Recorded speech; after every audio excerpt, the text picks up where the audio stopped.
ಹಾಕ್ಸ್ಕೊಡ್ತಾರೆ ಅಂತ ನೀನು ಅವತ್ತು ತಡೆ ಹಾಕಿದೆ. ವಿಚಾರ ಹೇಳ್ತೀನಿ ಹೇಳು ನಾನು. ಯಾಕೆಂದ್ರೆ ಸುಮಾರು ನಾನು ಆಫೀಸ್ ಹೋಗಿ ಕೇಳಿದ್ದೀನಿ, ಅಲ್ಲೂ ಸಹ ರೆಕಾರ್ಡ್ ಕೊಟ್ಟಿಲ್ಲ. ಅವ್ರು ಏನಿದ್ರು ಪಂಚಾಯತಿ ಕೊಟ್ಟು ಬಂದಿದೀವಿ ಅಂತ ಅವ್ರ ಹತ್ರ ಹ್ಯಾಂಡ್ ಓವರ್ ಮಾಡಿದೀವಿ ಅಂತ.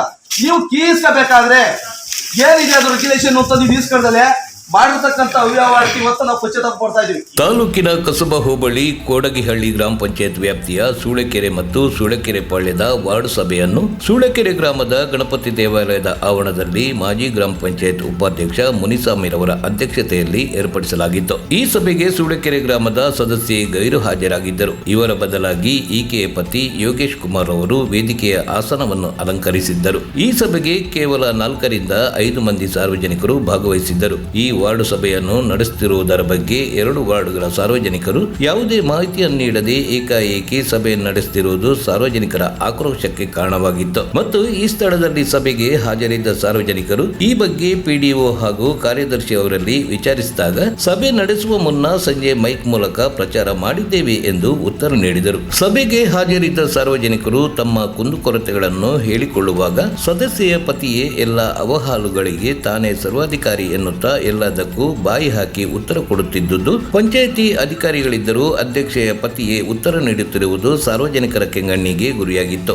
ಈ ಬಗ್ಗೆ ಮಾಧ್ಯಮದ ಗೆಳೆಯರೊಬ್ಬರು ನೀವೇಕೆ ವೇದಿಕೆಯನ್ನು ಅಲಂಕರಿಸಿದ್ದೀರಿ ಎಂದು ಪ್ರಶ್ನಿಸಿದಾಗ ಅದಕ್ಕೆ ಯಾಕೆ ನಾನು ವೇದಿಕೆ ಅಲಂಕರಿಸಬಾರದೆ ಎಂದು ದರ್ಪದಿಂದ ಮಾತನಾಡಿದ್ದಾರೆ. ಇದರ ಬಗ್ಗೆ ಪಂಚಾಯಿತಿ ಅಭಿವೃದ್ಧಿ ಅಧಿಕಾರಿಗಳು ಕೂಡ ಸಮಜಾಯಿಸಿ ಉತ್ತರವನ್ನು ಕೊಡುತ್ತಾ ಸಭೆಯನ್ನು ಮುಂದುವರಿಸಿದರು.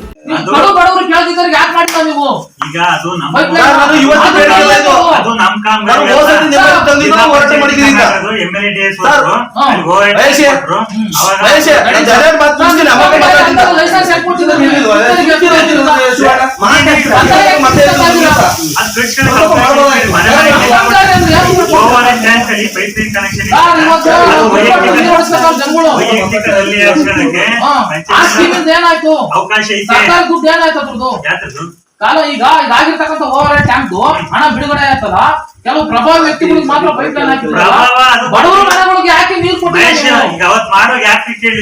ನಾವು ಕೇಳಿದೀವಿ ಸರ್, ಗ್ರಾಮ ಸಭೆನಲ್ಲೆಲ್ಲ ಕೇಳಿದೀವಿ. ಅಧಿಕಾರಿಗಳು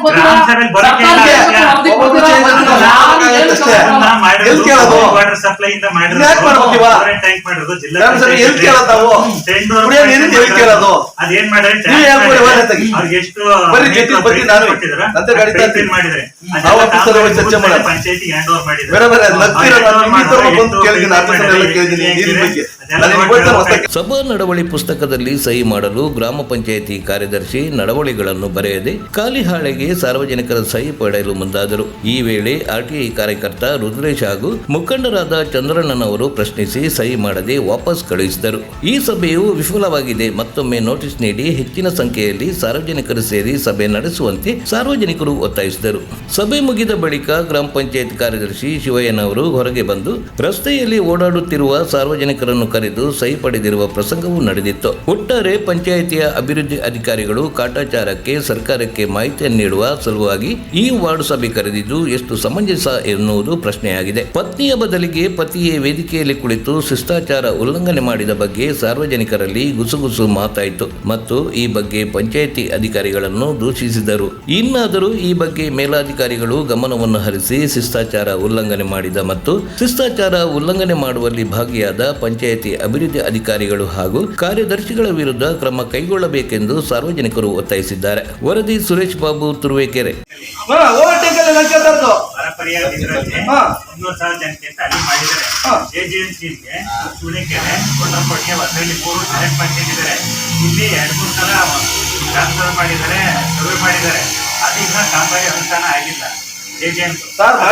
ನೀವು ಊರಿಗೆ ಪೈಪ್ ಹತ್ತಿರಲ್ಲ, ಅಲ್ಲಿಂದ ಓವರ್ಲೋಡ್ ನೀರು ಕೊಟ್ರಲ್ಲ ಇಲ್ಲಿ ಟ್ಯಾಂಕ್ ಇಂದ, ಆಗ ಪಬ್ಲಿಕ್ ನಲ್ಲಿ ಹಾಕ್ಬೇಕಾಯ್ತ ಬೇಡ.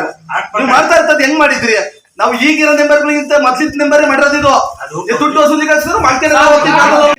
ಸುಮಾರು ಆಫೀಸಿಗೆ ಬಂದು ಕೇಳಿದೀನಿ, ನೀವು ಇದೇ ಉತ್ತರ ಹೇಳ್ತೀರಾ, ಉಡಾಪಿ ಉತ್ತರ ಹೇಳ್ತೀರಾ. ನಮ್ಮಂಗೆ ಧೈರ್ಯ ಕೇಳಿದ್ರೆ ಯಾರು ಬರ್ತಾರಲ್ಲಿ? ಇದೇ ಮಾತಾ ಇವತ್ತು ಹೇಳ್ತಾ ಇರೋದಲ್ಲ, ಅದೇ ಅವತ್ತ ಸೈಟ್ ವಿಚಾರ ಹೇಳಿದ್ರಿ. ಏನಿದ್ರು ಹೇಳ್ತಿದ್ರ ಅವರು ಚಂದ್ರಶೇಖರ್ ಪಿಡಿಒ ಇದ್ದಾಗ ಮಾಡಿರೋ ಕೆಲಸ ಏನ್ ಮಾಡಿದ್ರು ಅವರೇ ಮಾತಾಡ್ಕೊಂಡ್ರು ಪಂಚಾಯತಿಲಿ ಮಾತಾಡ್ಬಿಟ್ರು ಬರೇ ಮನೆ ಎಲ್ಲಿ ಕೊಡ್ತೀವಿ ಅಂತ ಸುಮ್ಮನೆ ಜನಕ್ಕೆ ಮಾಡಿರಲ್ಲ ಪಬ್ಲಿಕ್ ಎಲ್ಲಿ ಹಾಕಿದ ಮೇಲೆ ಮನೆ ಹೇಳ್ಬೇಕಾಯ್ತು ಕಾನೂನು ಪ್ರಕಾರ ಇರೋದು ಅದು ಪ್ರೊಸೀಜರ್ ಅದ್ರಲ್ಲಿ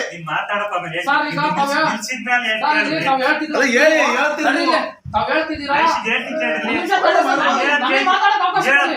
ಈಗ ಇದು ನೀವು ಜೆಜೆಎಂ ಸ್ಕೀಮ್ ಅದು ನಾವ್ ಇಲ್ಲ ಅಂತ ಹೇಳಲ್ಲ. ಈಗ ಆಗಿರ್ತಕ್ಕಂಥ ಸ್ಕೀಮ್ ಅಲ್ಲಿ ನೀವು ಉದ್ದೇಶವಾಗಿ ಕಾಲೋನಿಗೆ ಯಾಕೆ ಪೈಪ್ಲೈನ್ ಮಾಡಿಲ್ಲ? ನೀವು ಇಡೀ ಸುಳೆಕೆರೆ ಮಾಡಿದಿರಾ, ಪಾಳಿಗೆ ಮಾಡಿದಿರಾ, ಅದ್ರಲ್ಲಿ ಪ್ರಭಾವಿ ವ್ಯಕ್ತಿಗಳು ಇರೋಂತ ಮನೆಗಳ ಮುಂದೆ ನಾನು ಇದು ಕೂಡ ನೋಡಿದ್ದೀನಿ. ಈಗ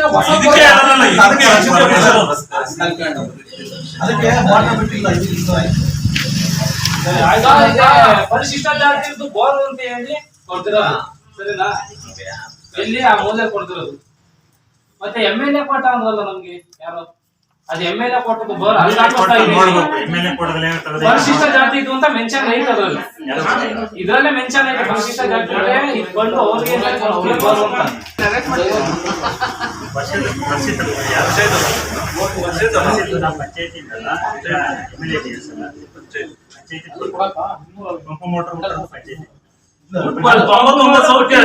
ಬೆಲೆ ಕೊಡಕತ್ತ ಸರ್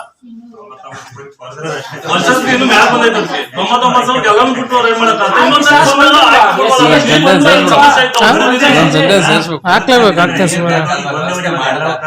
ಪೇಪರ್ ಗೇಟ್ ಆದಾಗ ಈಗ 2-3 ಜನ ಸೇರ್ಕೊಂಡು ಒಂದ್ ಕಡೆ ಪಂಪ್ ಮೋಟರ್ ಹಾಕ್ಕೊಂಡಾಗ ಅದ ಆ ಕಾಮಗಾರಿ ಸೇರಿಸ್ಬೇಕು. ಹೋದ್ ಸರಿಯ ಇದಕ್ಕೆ ಹೊಸಳ್ಳಿ ಬಂದು ಬಿಟ್ರು ಪಂಪ್ ಮೋಟ್ರು. ಆಮೇಲೆ ಈ ಸರಿ ಇಲ್ಲಿ ಬಿಟ್ಟಿಲ್ಲ, ನಳ ಮೋಟರ್ ಚೇಂಜ್ ಮಾಡಿದ್ವಿ.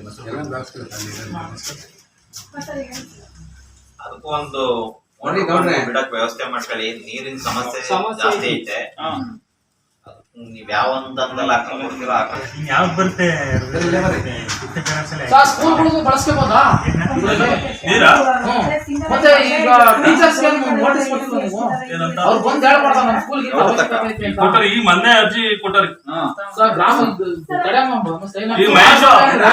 ಇದರಿಂದ ಹೇಳಿ ವಾಟರ್ ಒಂದು ಟ್ಯಾಂಕ್ ಕಟ್ಟಿದ್ದಾರೆ, ಅದು ಸಮರ್ಪಕವಾಗಿ ನಮ್ಮ ಊರಿಗೆ ಬಳಕೆ ಆಯ್ತಾ ಇಲ್ಲ.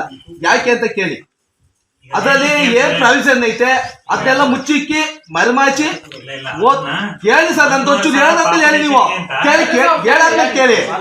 ನೀವು ಸಾಹೇಬ್ರು ಇಲ್ಲ ನೀವು ಮಾತಾಡಿ ಹೇಳೋದಾದ್ರೆ ಹೇಳೋಗತ್ತೆ. ನಿಮಗೆ ಮನಸ್ಸಿಗೆ ಬಂದಂಗೆ ಹೇಳೋದು ಹೇಳಿ. ನಾ ಸುಮ್ಮನೆ ಆಯ್ತು ಇವತ್ತು. ಇದ್ಯಾಕೆ ಸುಮ್ಮನೆ ಅದಕ್ಕೆ ಜನ ಸೇರಿ ನೀವೇ ಉತ್ತರ ಹೇಳ್ತೀರಾ? ಹೇಳ್ರಿ, ನೀವಿದ್ರೋ ಬಿಟ್ರೋ ಗೊತ್ತಿಲ್ಲ. ಚಂದ್ರಶೇಖರ್ PDO ಇದ್ದಾಗ ಆಗಿರ್ತಕ್ಕಂಥ ಅವ್ಯವಹಾರದಲ್ಲಿ ಏನಾಗಿದೆ, ಊರೊಳಗೆ ತಂದು ಏಕ್ತಮ್ಮ ಮನೆ ಎಲ್ಲಿ ಕೊಡ್ತೀವಿ ಅಂತ ಒಂದು ಪ್ರೊವಿಷನ್ ಮಾಡ್ಕೊಂಡ್ರೆ ಇವ್ರು ಯಾವ್ದೊಂದು ಕರಡು ರೂಪ ಮಾಡ್ಕೊತಾರೆ. ಸರ್ಕಾರದಿಂದ ಆದೇಶ ಇರೋದೇನು? ನಮ್ಗೆ ಅದು ರೆಗ್ಯುಲೇಷನ್ ಬೇಕು. ಯಾಕೆ ಅಂತ ಕೇಳಿ, ನೀವು ಎಲ್ಲಿ ತರಿಸ್ಕೊತಿರೋ ಬಿಡ್ತಿರೋ ನನಗೆ ಗೊತ್ತಿಲ್ಲ. ಅದು ಏನಿದೆ ಪಬ್ಲಿಕ್ ಎಲ್ಲಿ ಹಾಕ್ಬೇಕು ಅಂತ ಪ್ರೊವಿಷನ್ ಇರ್ತಿತ್ತು ಫಸ್ಟ್. ಅದು ಇಷ್ಟು ಎಲ್ಲಿ ಹಾಕ್ಬೇಕು ಅಂತ ಎಲ್ಲಿ ಹಾಕಿದಿರೋ ನಮಗೆ ತೋರಿಸ್ಕೊಡಿ. ನೀವು ಮಹೇಶ್ ಸ್ವಲ್ಪ ಹೇಳಿದೆ ನನಗೆ ಏನಂತ ಹೇಳಿದೆ, ಇವರು ಕೃಷ್ಣಮೂರ್ತಿ ಬರ್ತಾರೆ ಹಾಕ್ಸ್ಕೊಡ್ತಾರೆ ಅಂತ ನೀನು ಅವತ್ತು ತಡೆ ಹಾಕಿದೆ. ವಿಚಾರ ಹೇಳ್ತೀನಿ ನೇರು ನಾನು. ಯಾಕೆಂದ್ರೆ ಸುಮಾರು ನಾನು ಆಫೀಸ್ ಹೋಗಿ ಕೇಳಿದ್ದೀನಿ, ಅಲ್ಲೂ ಸಹ ರೆಕಾರ್ಡ್ ಕೊಟ್ಟಿಲ್ಲ. ಅವ್ರು ಏನಿದ್ರು ಪಂಚಾಯತಿ ಕೊಟ್ಟು ಬಂದಿದ್ದೀವಿ ಅಂತ ಅವ್ರ ಹತ್ರ ಹ್ಯಾಂಡ್ ಓವರ್ ಮಾಡಿದೀವಿ ಅಂತ. ನೀವು ಕೀಸ್ಕೋಬೇಕಾದ್ರೆ ಏನಿದೆ ಅದು ರೆಗ್ಯುಲೇಷನ್ ಅಂತ ನೀವು ಈಸ್ಕೊಳ್ದಲೆ ಮಾಡಿರ್ತಕ್ಕಂಥ ಅವ್ಯವಹಾರಕ್ಕೆ ಇವತ್ತು ನಾವು ಪಶ್ಚಾತ್ತಾಪ ಪಡ್ತಾ ಇದೀವಿ. ಅಲ್ಲೇನಾಗಿದೆ, ಟ್ಯಾಂಕ್ ತಾಂಡೆ ದೂರ ಇಕ್ಕಿದ್ದಾರೆ. ನಮ್ಮ ತಂದೆ ಎಲ್ಲಿ ಇಲ್ಲ, ಸ್ವಂತ ಬೋರಲ್ಲಿ ಹೇಳ್ಕೊಂಡಿದ್ದೀನಿ. ಅದ್ ಕಷ್ಟ ನನಗೆ ಗೊತ್ತು. ಇಲ್ಲ ನಮ್ಮವ್ವ ಮನಗದೆ ತಗೊಳ್ಳ ಅಂತ ಇದು ಮಾಡಿ ಅಲ್ಲಿ. ಯಾಕೆಂದ್ರೆ ಅಲ್ಲಿ ಇರ್ತಕ್ಕಂಥ ಏನಾದ್ರು ಯಾಕಂದ್ರೆ ಕೇಳಲ್ಲ ಅಂತ ನೀವು ಹೇಳಿ.